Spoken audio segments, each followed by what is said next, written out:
Salut, c'est Trado, content de vous retrouver pour la mise à jour de l'indice parisien. Alors comme vous le savez, les tensions entre l'Iran et les États-Unis montent d'un cran quasiment chaque jour, et apparemment, selon des sources bien informées, Monsieur Trump pourrait signifier à ses homologues iraniens que une attaque était imminente, et forcément les opérateurs détestent les climats de tension extrême, et les 4 séances de hausse n'ont pas abouti et n'ont pas débouché sur une 5e.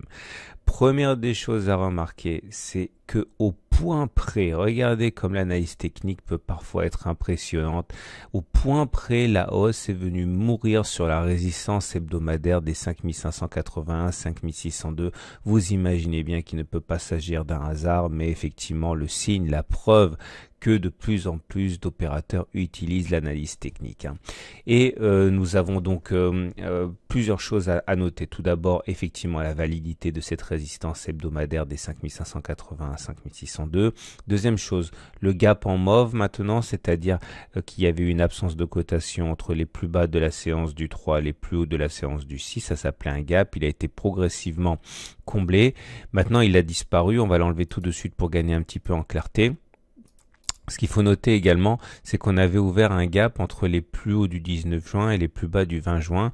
Il n'y avait pas de cotation ici. On s'est demandé s'il s'agissait d'un gap de continuation, auquel cas l'objectif, vous le savez, était de prendre le chemin parcouru avant le gap et de reporter ça par-delà le gap. C'était le scénario le plus favorable, celui du gap de continuation avec un objectif stratosphérique à 5900. Je vous avais expliqué que je n'y croyais pas trop tant on avait de résistance devant nous et qu'il n'était pas très raisonnable d'ambitionner un tel parcours, et que ça laissait donc le choix entre un gap commun et un gap d'essoufflement. Si c'est un gap d'essoufflement, ça va faire badaboum, et on peut s'attendre à ce que le support journalier dans un premier temps soit touché, et voir d'autres supports. Maintenant, s'il s'agit d'un gap commun, il faut s'attendre à ce qu'il y ait un trading range. Alors je vous expliquerai un petit peu, enfin non, je vais vous expliquer parce que ça va être trop long. Vous pouvez vous référer au module sur les gaps du pack intégral pour en savoir davantage. Moi je vais me concentrer sur un autre type de trade que je vais vous expliquer un petit peu plus tard. En tout cas pour l'instant,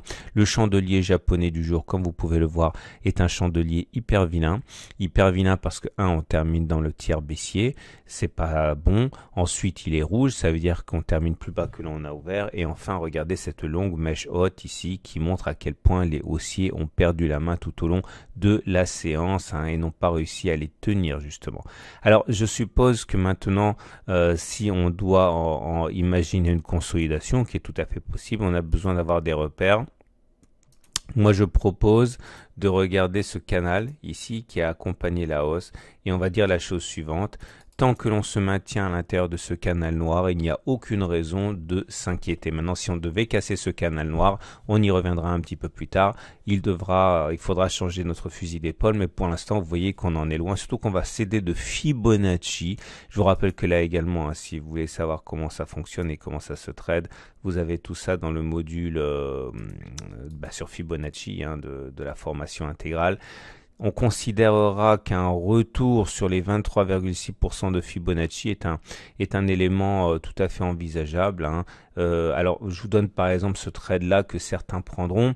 L'idée, c'est de viser les 23,6%, de mettre un stop au-dessus de la bougie du plus haut de la bougie du 21 juin, en veillant quand même que ce qu'il y a à gagner soit un peu plus important, au moins que ce qu'il y a à perdre. Imaginons par exemple que on veuille prendre ses bénéfices sur les 23,6%, ça nous amène 0,92. On voit bien que si le stop il est mis au-dessus de la mèche haute, on est à 1,22, c'est absolument pas intéressant. Ça veut dire que soit on attend que ça remonte un petit peu et on shortera lorsque ce qu'il y a à gagner, si on a raison, est beaucoup plus important que ce qu'on a à perdre si on a tort, soit on vise un objectif un petit peu plus ambitieux, mais voilà, en tout cas ça c'est ce que feront beaucoup de traders, c'est une évidence. Maintenant également les éléments techniques naturellement. Alors je ronge mon frein pour ne pas vous parler des Bollinger tout de suite, on va faire les choses dans l'ordre. Je vous rappelle que la tendance est haussière parce qu'on a la M20 qui monte et on a la M7 en support, mais évidemment tout de suite je vous parle des bandes de Bollinger parce que ça me permet de vous parler du setup trade Tradobull. Alors le Tradobull, alors je vous rappelle ce que c'était, hein, on avait une bougie entière ici au-dessus de la Bollinger supérieure. Bon, maintenant elle l'a touché, mais elle la touchait pas à ce moment-là. Je vous avais expliqué que ça, normalement, ça voulait dire que la hausse était proche de la fin, mais que j'envisageais qu'on aille d'abord chercher la résistance avant de connaître l'affaissement, et c'est ce qui s'est passé. Alors c'est pas de la voyance, hein, j'en sais rien, je me plante comme tout le monde, mais comme j'utilise beaucoup les statistiques et les probabilités, forcément j'ai plus de chances d'avoir raison que tort. Et là effectivement, on est allé chercher l'élément, la résistance hebdomadaire, on a consolidé et maintenant on a réintégré les bandes de Bollinger, ce qui veut dire qu'on a plus d'une chance sur deux maintenant d'aller chercher la M7. Alors ça c'est intéressant parce que dans le cadre d'un trade baissier, l'idée c'est qu'effectivement on viserait la M7, on mettrait un stop loss de telle manière qu'on soit au-dessus du plus haut de la bougie du jour. Ça pourrait être intéressant, et pourquoi pas envisager également un retour sur un 20.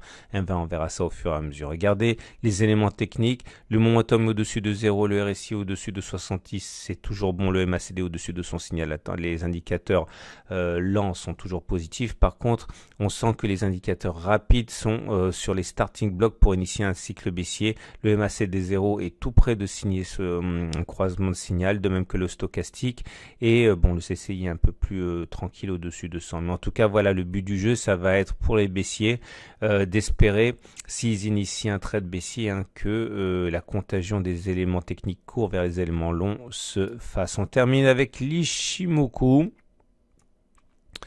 Et l'Ichimoku nous donne des éléments pas nouveaux, mais toujours aussi cruciaux, hein, puisque ça, je vous le dis maintenant depuis des semaines, pour ne pas dire des mois.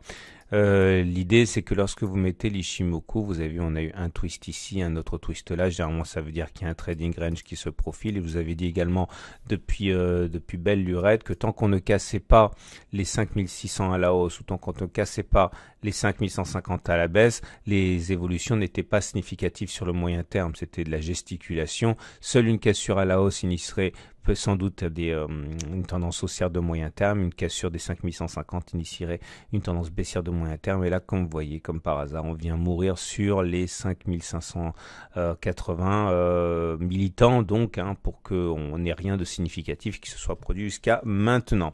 Voilà, j'espère que cette vidéo vous a apporté des choses si vous débutez.